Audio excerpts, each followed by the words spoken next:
All right, we will. Sorry, that seems to be how I open up everything. So I'm kind of sorting these by lights and darks, really dark, mediums, and really light. Okay, so I've got one really dark one, 4 really light ones. So these will need to be in opposites. These are kind of acid green colors, so I'm putting those on 2 different blocks. Here are the others, so I'm going to put those on the 2 different blocks.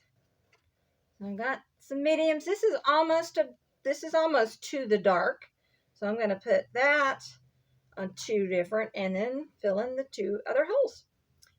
There's our block makeup. We have voila. Okay, I'm going to sew down. Now it really doesn't matter which side I sew on at this moment. I just need to sew on sides. And here's this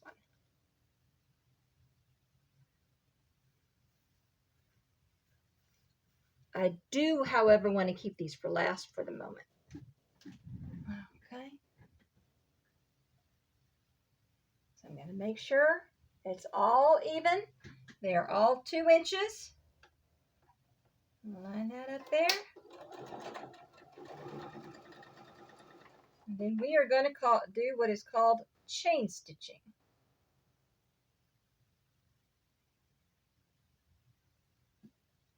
We are just going to continue to stitch our blocks.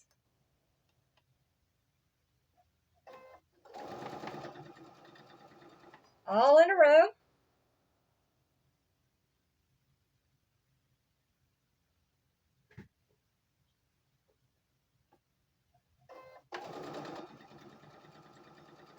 You know what? I'm hoping this is just pollen and not poison ivy. I was working on that yesterday, and I know I've got it coming up on my arms, but I was kind of hoping I stayed away from my face, because that would be really, really irritating if I had poison ivy on my face, because it takes about a week and a half to 2 weeks for my body to get over it. And at the moment, it just starts as a mild irritant itching, which is why I feel like I have a cat hair up my nose.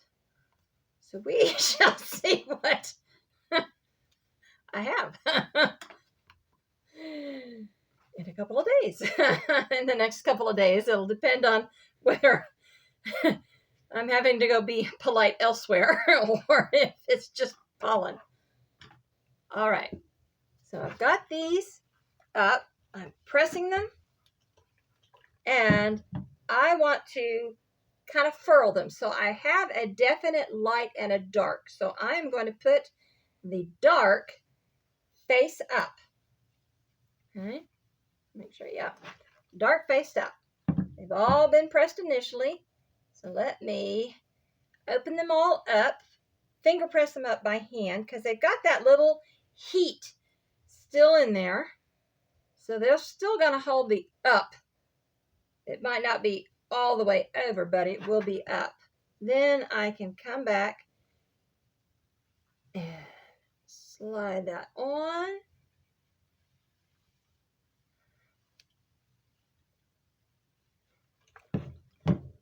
Now, I know these are kind of opposites. It really doesn't matter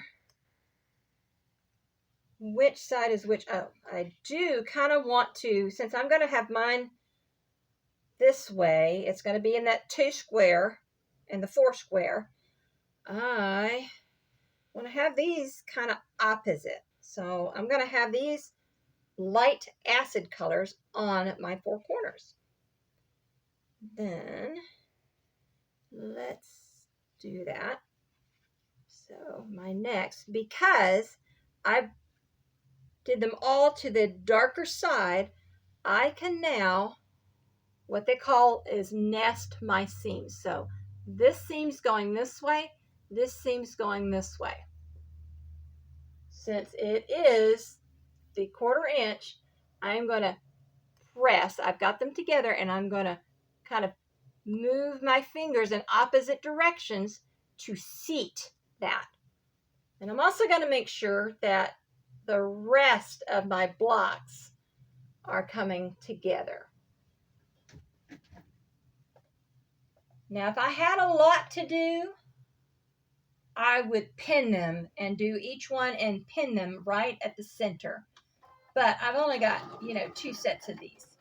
So I'm holding it until, I'll have to do better on the next one, until I get to this center line. I've got my finger right on that line, so it's not moving anywhere. I'm right there, so it's secure. Then I can readjust the bottom part if it came apart. And then I held this with my finger again, the middle and the front. So we're going to try this again. I've got the top going to the bottom and the bottom going to one direction and the top going the other. I'm going to push them together and then get my finger set so I can tell when they hit each other, when that seam gets taken in one. Since my foot is up, no, I really hope that's I've got my finger on the top end and the center seam. And let's shift that a little up. And I stitch until I get to the center, and then I can reset the back half. I hold that center seam back again, and I've got this side held with the finger. All right, so we've got that. Let's press these guys. I'm going to press up very carefully so I don't get it bent out of shape. It's fabric and it will do that. And let's do the same with this. Now, let's turn it over. So we've got the 2 seams are going opposites and we've got this here. There is something that is called furling, where you pick out that there, that seam, and this seam, just to there, and then it allows you to pull your fabric across. So your seams are now all going in the same direction. They are all facing the same direction around the quilt. Now this puts your dark onto lights, but what it's supposed to do is reduce your fabric underneath here. So this one only has 2 layers of fabric under each seam. These 2 have 2 layers, but then you've got this long piece here, and this is actually now 8 layers right at this point, where this spreads that point out, and that makes for a flatter seam. Some people do it, some people don't. It is totally depending on your personal preference. Now, if you have a lot of seams, something like this mug rug, that's not going to be too much time to just pick this out. However, if you were doing a quilt with, 16 patches, you might not want to furl that one. Not unless you have a lot of time to spend in front of the TV. Then you would just repress your seams in the way that they are supposed to go once you furl them. Okay? Oh! Totally forgot what I was doing, and I did stitch this one. Oh, I bet y'all caught that one a mile away, didn't you? Now, these two need to be now stitched onto my 4 patches. Let me take this off, then I'll go back to you. Okay, here we go. So we've got this one here. Let's move this back so y'all can see. This one here, this one here.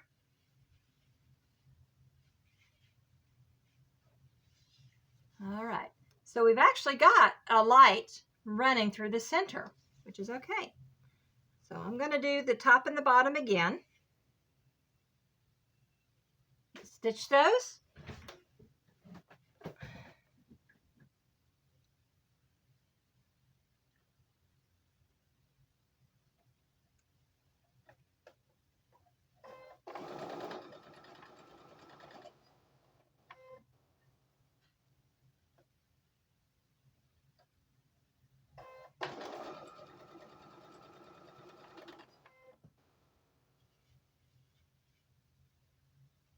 And on this one, it is important to stitch it on the correct side, because since I want my light right in this corner, if I stitch on this side or this side, it's going to throw it off.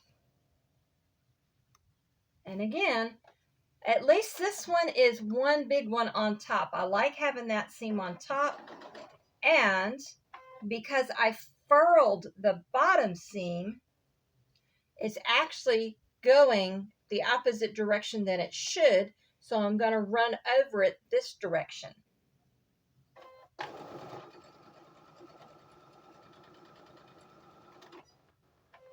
I'm going to press to the large square, the single square, because those are going to be opposite of each other.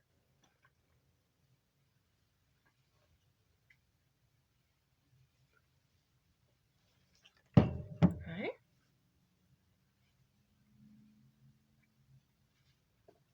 Okay. There we are. Boy, this is going to be a dark mug rug.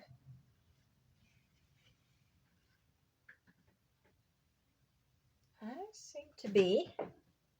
Do I have a wide seam?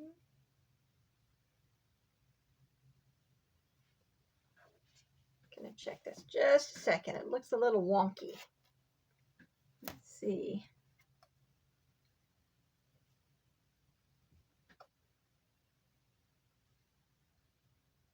Okay, yes, it has shifted some. I can see it is up here. Oh. All right. I don't know if you can see that very well. I've got a wider seam up here than I do here. So it's angled. That makes this at an angle. That's where it was off. So let's see.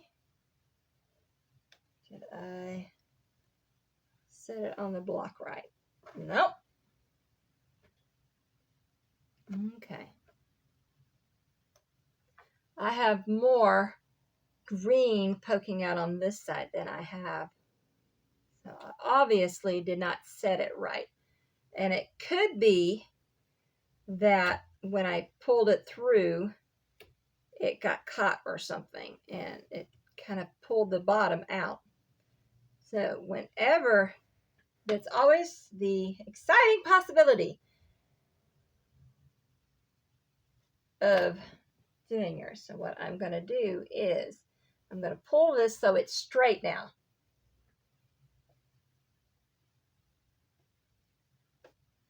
Line it up.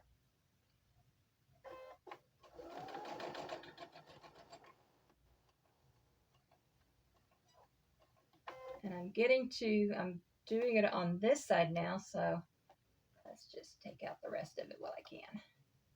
So it is not just those who are starting out who sometimes run into these difficulties.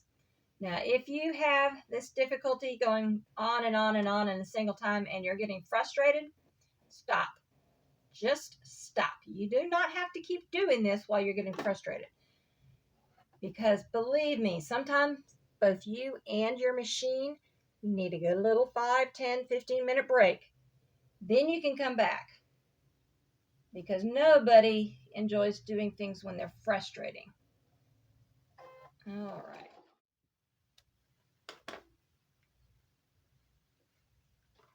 All right. Yeah, that looks better.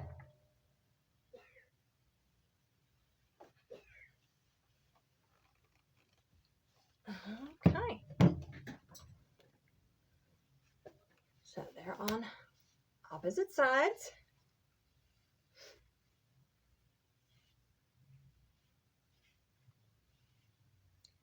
Now you're going to ask, maybe, would it have really mattered? No, because this is such a small project and you are going to cut off the end or cover the ends, it really wouldn't have been all that out of whack.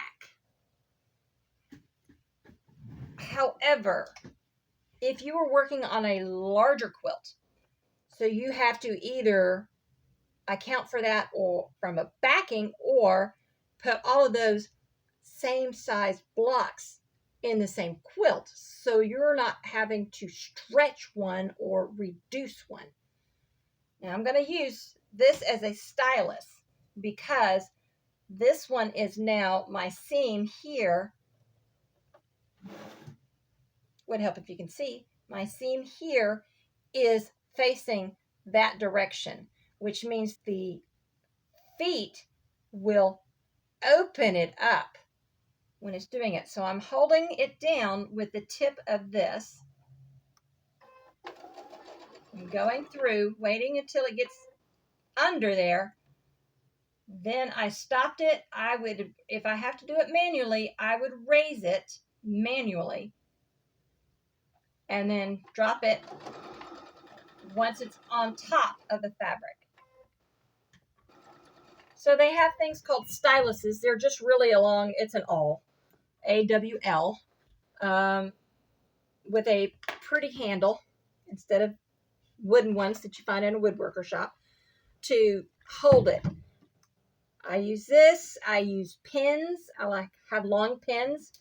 Whatever is handy, because you don't have to buy a specialty tool just to hold down fabric. Quilt shops and all that would like you to buy a specialty tool, but I bought one. I did buy a nice one. It came highly recommended. It was about 20 bucks. It had a seam ripper on one side and an awl on the other.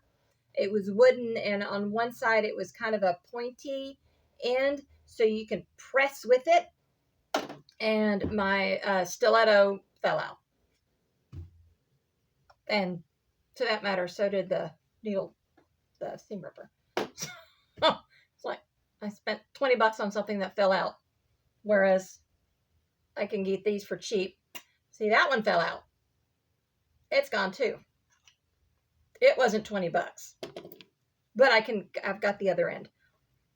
All right. So I am pressed. There we go. Let's check my size.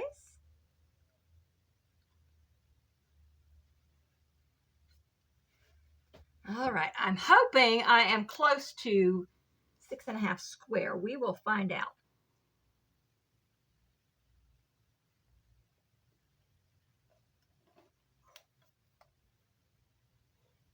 Woohoo! Look at that. Now I'm a little off on this. I can see that it's a touch. It's not even 1/8 of an inch off right up there. So something was going on with that fabric. Maybe I cut it a little short on one side. Who knows?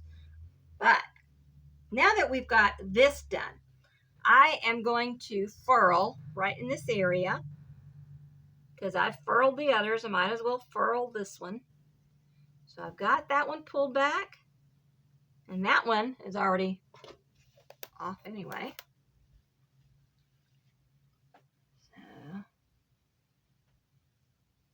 I've got one more set. You basically have to do, that one didn't go all the way through. There it is. It looked like it did, but it didn't.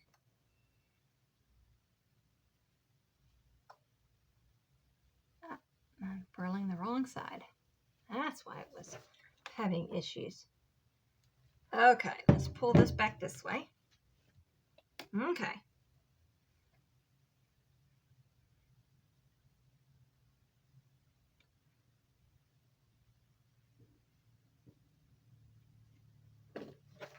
Holding it right there with my fingernail until I get the iron there.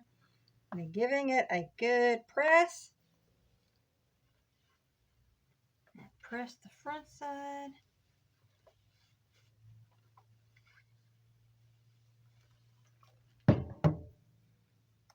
And then just let it set for a little bit while I get the next phase of the wood set up. All right. Okay, this should be cooled down enough. Now it's time to find the centers of each one of these, okay? And I'm only going to press on the outside.